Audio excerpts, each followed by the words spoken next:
Ladies, if you've been a mom, a grandmother, a great-great-grandmother, or a great-great-great-grandmother, or a Sunday school teacher or a teacher, raise your hand. That's everybody.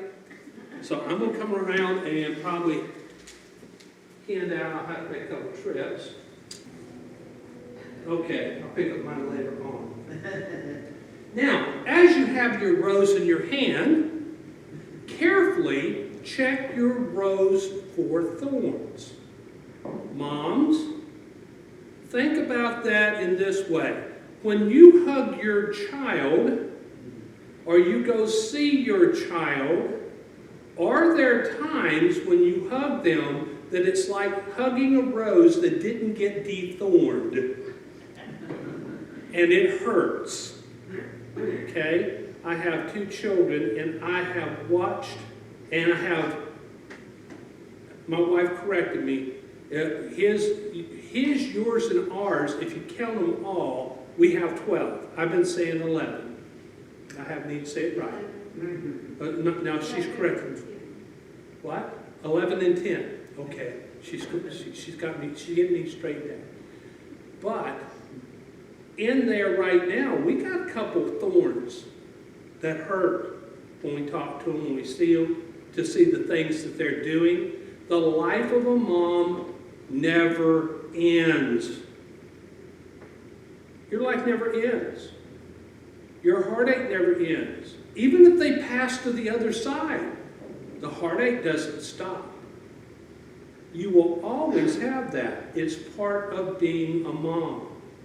It's that heart throb that you have for your children. But there is a bright spot. Regardless of what happens to them, regardless of the things that they do, that you may even take them to the other side, like the one that likes skydiving right now. Okay? Being an aviation person, I know the chances. Okay? They say, well, only 1 out of 500 does the chute not open. Okay? I'm not that lucky. So, those things pull a strain on the heart. And moms, you deal with that in a special way.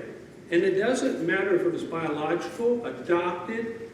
They felt like, we call them, we had in my family 6 kids that were biological, but we probably had 25 kids that flowed through our house.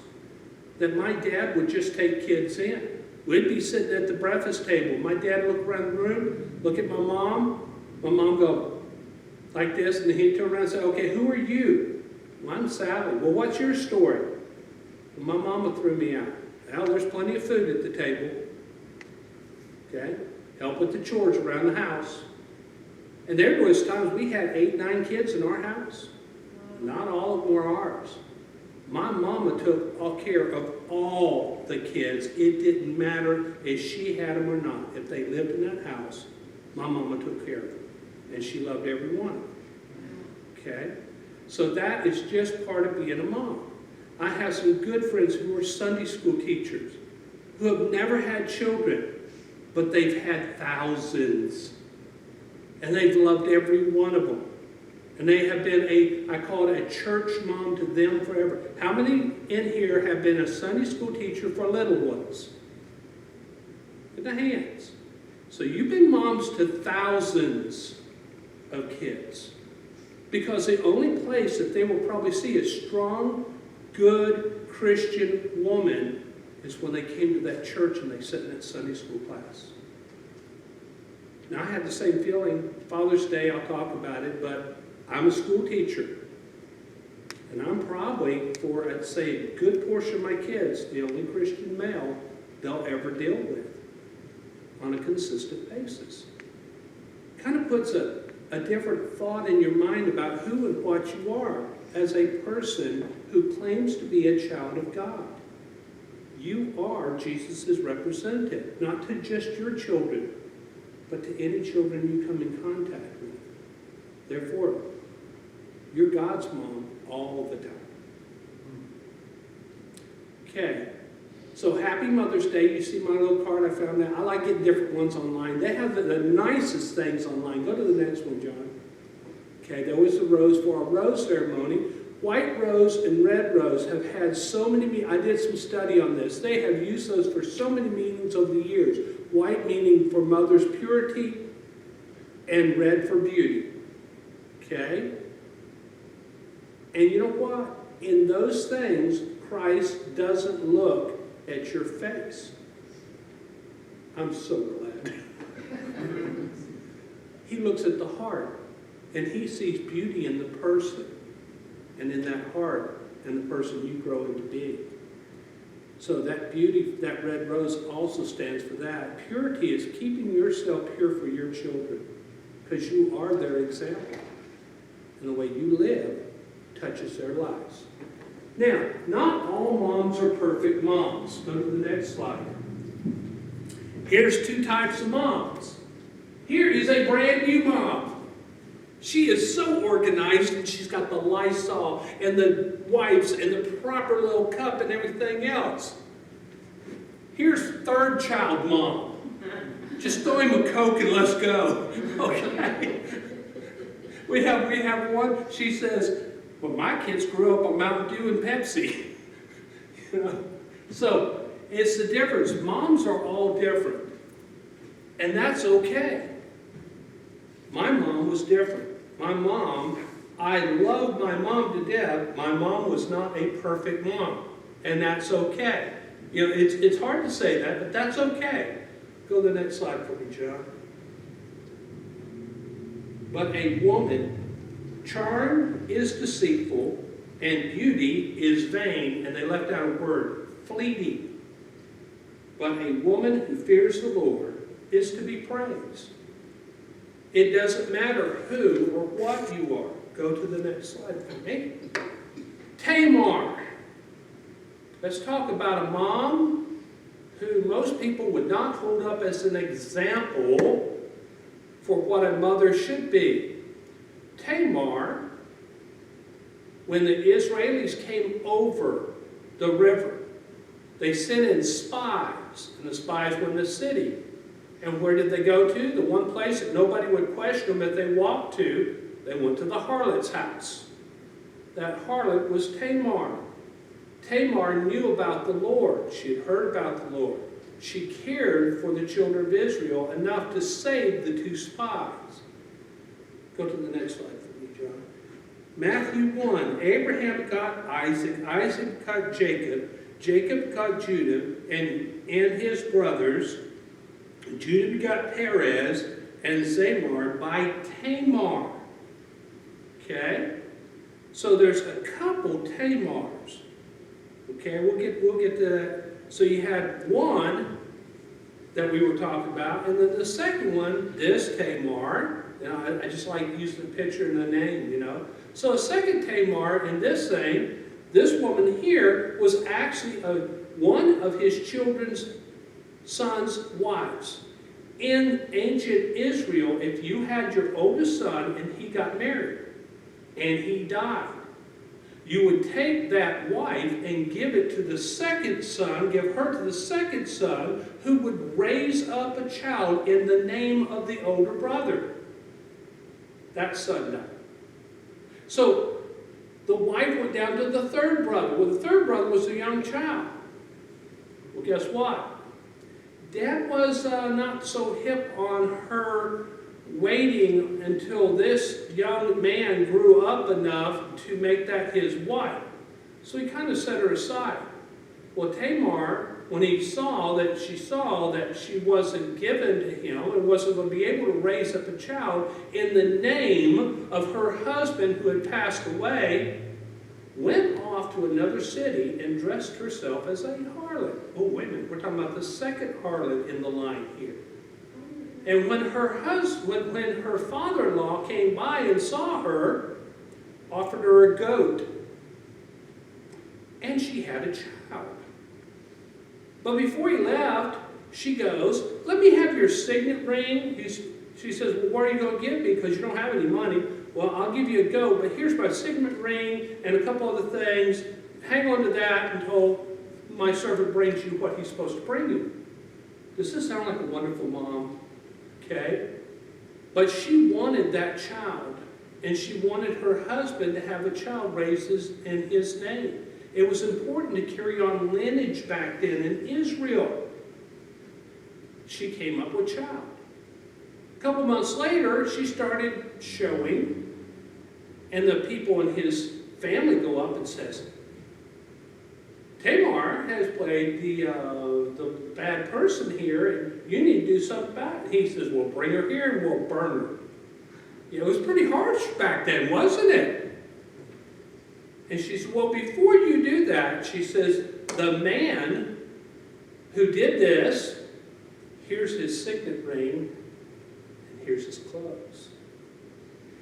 And when Judah realized that was his child, he put her aside privily. Okay? That means to set her aside.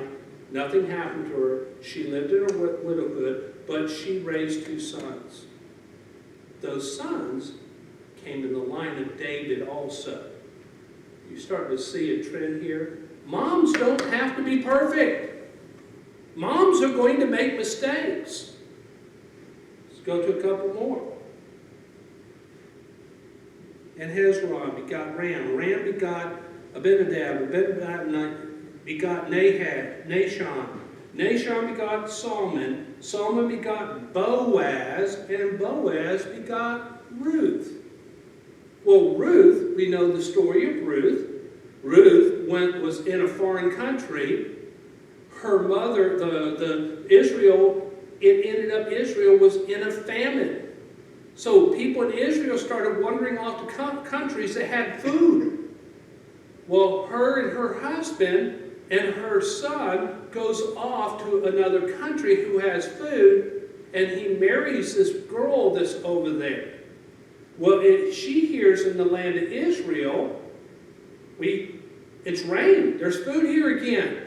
So she decides to go home. In the meantime, her sons pass away. And her daughter-in-laws become widows. And Ruth tells her mother, if you're going back, I'm going with you. And she says, no, go back to your father's house. I'll find you another husband. And she goes, no, where you go, I go. Who your God is my God. And she comes back to Israel. And when she comes back to Israel, she goes out in the fields gleaning. Gleaning, let me explain that. When you harvested a field, it was a very rough process, and left a lot of the food got left behind. And they left that on purpose for the poor people. So here is Ruth and her mother-in-law. They have nothing. They come back from a country. Their house had been given away and everything else. So they come back in the country. They get the house back, but they don't have anything anymore. They just got a roof over their heads. So Ruth goes out in the field, and she starts gleaning. And she's in this man's field, and Boaz sees her and says, who is this daughter here? Oh, that's Ruth. Ruth came back with her mother-in-law. Her husband passed away. And he says, you tell everybody to leave her alone and let her do what she's doing. Don't mess with that widow. So it goes on, and Ruth attaches herself to Boaz, comes close to him, gets to know him, spends some very good time with him to let him know what kind of a person she really is, and he fell in love with her. And she goes back home and tells her mother what is happening. And her mother-in-law looks at her and says, no, she just gives us a little bit of time. This thing's going to work out for you. He goes that day, and he goes into town. And he calls a person. He says, hey, you're this family. Come over here. And they say, what do you want? He says, well, Ruth has come back. And she brought Kalon's, her son, who passed away, widow, back with her. He says, it's your right to redeem that property that she's got. You have first right to it. If you're willing to redeem it, well. He goes, yeah. He says, but when you do it, you got to marry the Moabite. And he goes, oh, no, I'm not doing that. Boaz says, well, are you going to turn it down? If you are, he says, I'll take that right. And he says, yes. Funny thing, in Israel, when they made an agreement, the man would pull his shoe off and hand it to the other man. And if the other man took his shoe, That was a binding contract, and the same thing as setting the marriage engagement. We didn't give a ring, ladies, we gave a shoe. I'll have to look up to see how it went from being a shoe to a ring, okay? But I just thought that was funny that he handed him his shoe, and now he didn't keep the shoe. I think they kept it till nightfall and then gave his shoe back, okay? But that was the binding of the agreement. And he ended up marrying Ruth. And Ruth became the great-great-great-great-grandmother of King David. We're going to continue on. Boaz begot Obed by Ruth. Obed begot Jesse, and Jesse begot David. So Ruth was David's great-grandmother. David the king begot Solomon by her, who was the wife of Uriah. Go to the next picture for me there, John. Wait a minute. Is this the same Bathsheba we hear in the stories? That David went and he looked on her as she was taking a bath and then called her in. And it's kind of hard to turn down the king. And they started living together, but she was still married. That was a big sin for David, wasn't it? It cost them their firstborn child for what they did. Because David had her, he didn't kill her husband, but what he did was took her husband, put him in the very front line of battle, and sent him into a charge right at the city walls. And then David gets a report back. He didn't make it. Then he married her. The scene you see behind me is the Lord calling him for this. I love the story. I like telling stories if you haven't noticed, okay? But the story goes, the prophet comes in and says, King David, I need your help. Well, what do you need your help? He said, well, there was a poor man and a rich man, and the poor man had a little suckling lamb, and he kept it right here, and he fed it by hand, and it lived with him as a child. And then there was a rich man. And that rich man had a visitor come. And when the visitor come, instead of going and getting one of the many cattle he had out in the field, he sent and took the rich man's lamb and killed it and dressed it and fed it to the visitor. The anger of the king was great. He says, that man shall not live for what he did. The prophet looked at him and says, David, you are that man. You killed that woman's husband using your armor. You're guilty. He says, but the Lord's not going to take your life for it. But the child you had in this thing that you did, it's not going to make it. And the prophet left. It said David, now here's the heart, a weeping mom and a hurting father, a father that went into the temple of the Lord and fell on his face and cried to the Lord, wouldn't eat, wouldn't sleep, wouldn't do anything. Until a couple days later, he hears them talking outside, calls the servants and they go, what's going on? He goes, what's going on? And they were afraid to tell him. Here he had fallen on the ground and he cried and he wept over this child because it was sick and dying. What's he going to do to him if we tell him the child's dead? But the child died. David got up, washed his face, combed his hair, changed his clothes, and went back in and worshiped the Lord. How about Bathsheba in this whole thing? We talk about David. We know the story of David. We don't hear the heart throb and the misery of a mother who went through this. It doesn't matter what she did right or wrong. Folks, I'm going to tell you, moms aren't always perfect. I love my mother. She had 6 kids and she's my hero. But she was not perfect. And there's many things Mama did. One of the things, a story I like telling my mom that she denies to this day is when she'd correct the girls, see, we'd get a paddle, right? Not the girls. She'd reach up in the closet and grab a coat hanger. You know those wire coat hangers? And she would straighten that thing out and go for the girls' legs because they were always in dresses. Okay? She denies that to this day. But I remember it vividly, okay? And the girls really did. Moms aren't always perfect. And that's okay. Through all these women we've talked about before, here, God didn't see what they did. He didn't see what they looked like. He saw what their heart was. So he did not leave Bathsheba in pain and misery. She begot her next son, who was Solomon, the king. See, God forgives. You know, sometimes we have a hard time with that. It's just forgiveness. Moms will do something and we will just never forgive them. Sometimes mom does things that you have to forgive them too when they never forgive you. And that tension between mother and daughter. Come on, ladies, you know what I'm talking about. It can get tense between mamas and daughters, okay? And mothers and sons. And if there's no forgiveness, then there's separation. And even if there's forgiveness by one or the other one, some people can't let things go, and it just continues on forever. And you have that separation. Ladies, if there's something going on with a daughter, if there's something going on with your mom, make that effort. Hand out that olive branch. And let me tell you what Jesus feels like. Hand the olive branch out, even if your mother or your daughter slaps it out of your hand.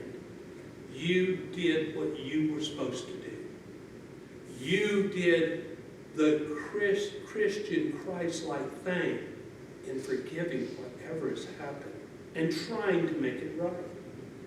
I know mothers and daughters today, it probably will never be right. And I mean, I know quite a few of them. It'll never be right. But that doesn't mean you can't try. Reach out the olive branch. See if you can make it right. Give the forgiveness, whether they forgive you or not. Let's continue on. Solomon begot Rehoboam. Rehoboam begot Abijah. Abijah begot Asa. Asa begot Jehoshaphat. Jehoshaphat begot, don't you love the begots? Begot Joram. Joram begot Isaiah. Isaiah begot Joam. Joam begot Asia. Asia begot Hezekiah. Hezekiah begot Manasseh. Manasseh begot Ammon. Ammon begot Josiah, which was the last good. We're in the Kings series, by the way. We're going to be going through these kings one at a time. Josiah begot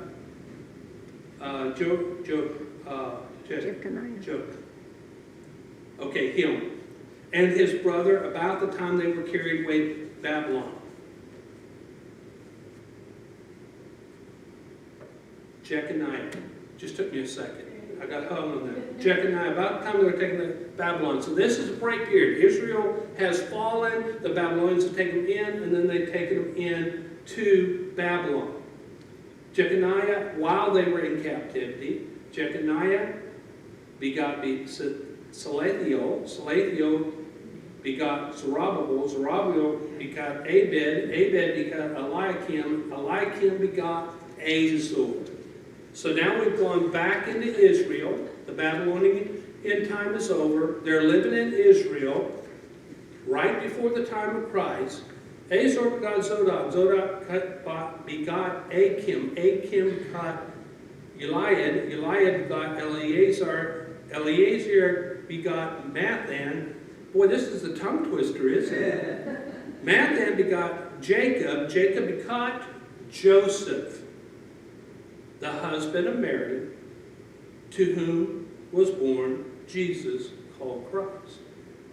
Wait a minute, we went all the way down through here. Where did we end up with? Joseph. Well, we didn't end up with Mary. There's a whole other one of these for Mary. Both of them come down through the lines of the kings and have these people. And folks, back then, fathers married sons' daughters. Okay? Can you imagine that today? What the talk would be like? When you look at these family trees and stuff? Understand we have a difference. The nation of Israel was a very small nation. It was trying to grow to survive and support itself and have an army. Okay? There wasn't all these social mores that we have today. Back then, it was about growing a nation. Sometimes we're quick to judge other people's societies. Of whom was born Jesus, who was called Christ. Now let's talk about Mary in the last couple minutes I've got. Go to the next slide for me, John. What a mom endures.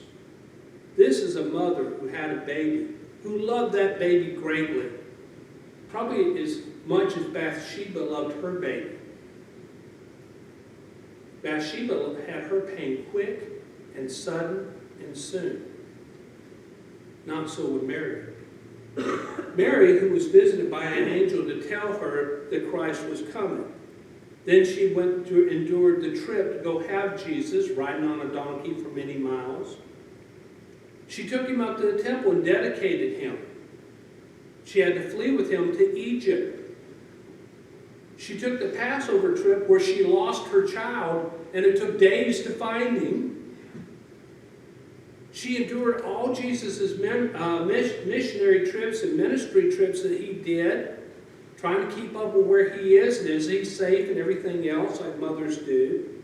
She stood at the foot of the cross and watched him be crucified. Imagine her joy as she was there at the resurrection. She was there in the room when he suddenly appeared among the 12. She lived out her life till she passed away with her nephew, John. Mary had a heck of a life. It was full of ups and downs, of pride and sorrow and joy. This is the life of a mother. It's not always going to be good. It's not always going to be bad. But you're going to live it with your heart from start to finish. Father, thank you for the time that you give us. Just to look at motherhood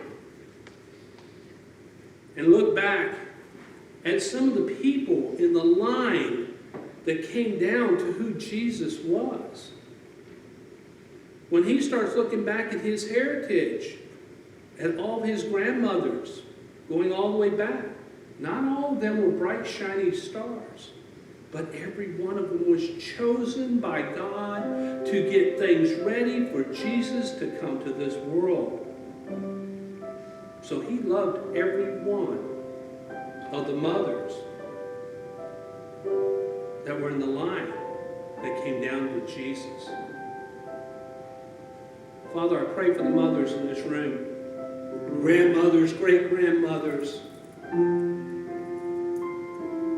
Their hearts are going to be pricked. It's not always going to be fun to be a mom. We get those phone calls in the middle of the night, and I've seen the tears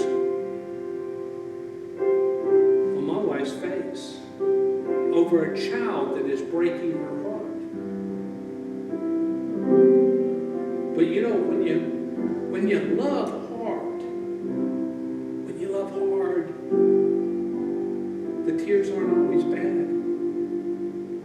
And God sees every one of them. And he appreciates the heart of that mom that will shed a tear for a child and pray for that child that it will come back the right way. In the same way, he loves the heart of a child who does whatever she can or he can to reach back to that mom who in the same way maybe having a hard time and be wayward. It's not always the outcome, it's the effort. God appreciates effort.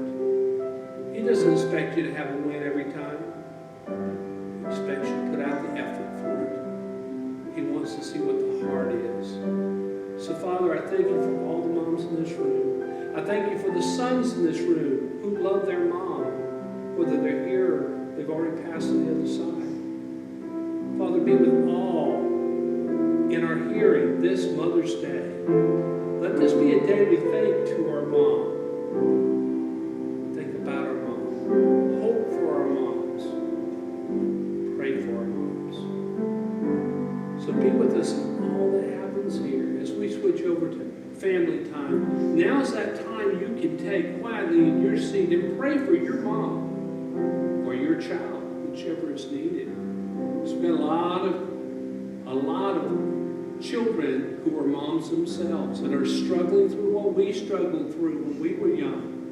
And they need all the prayers that you can give them. So as we sing this song, whatever your need is, now's your time with your Father who's listening to you at this moment. In Jesus Christ's name. I want to thank you for joining us here at Frontenac Baptist Church here in Cocoa, Florida. I hope you've enjoyed this Mother's Day service. Take this time to call, text, however you can, contact your mom, or pray for her if she's already on the other side. But spend this time thinking about your mother. I thank you once again for joining us here at Frontenac Baptist Church in Cocoa. I hope you have a blessed Mother's Day.